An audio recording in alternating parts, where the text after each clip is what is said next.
Librong ito ay rated SPG, striktong patnubay at gabay ng magulang ang kailangan. Isang mapagpalang araw, kapamilya.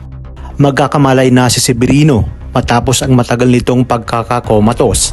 Napapaisip nga si Ramon sa sinabi ni Olga sa kanya na mag-ingat siya dahil hindi na umano nito kilala ang kanyang mga kalaban. Matapos niyang tumawag kay General Ribas upang paimbestigahan ang lalaking nakaengkwentro niya na siyang si Tanggol. Subalit ibinalita rin ni Ribas na nagkamalay na umano itong si Severino. Lingid sa ating alam na ipinagkatiwala pala ni Ramon si Severino at buong akala natin ay patay na ito. Nais kasi ni Ramon na malaman kung sino ba talaga itong si David na binanggit ni Severino bago maputol ang kanilang tawag.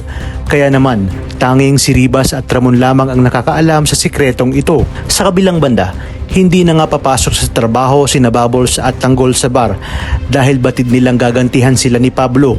Ngunit tuso itong si Pablo dahil gagamitin niya ang kanyang kapangyarihan at ipapadukot itong si Bubbles hanggang sa halayin niya nga ito. Kaya naman mas lalong titindi ang girian at mas lalalim na ang galit ni Tanggol kay Pablo. Pagbabayarin niya umano ito sa kahit anong paraan. Samantala, personal lang magkikita si Ramon at General Ribas upang puntahan si Severino sa isang lugar na tanging sila lamang ang nakakaalam. At dito isisiwalat na lahat ni Severino ang tungkol sa impostor na si David.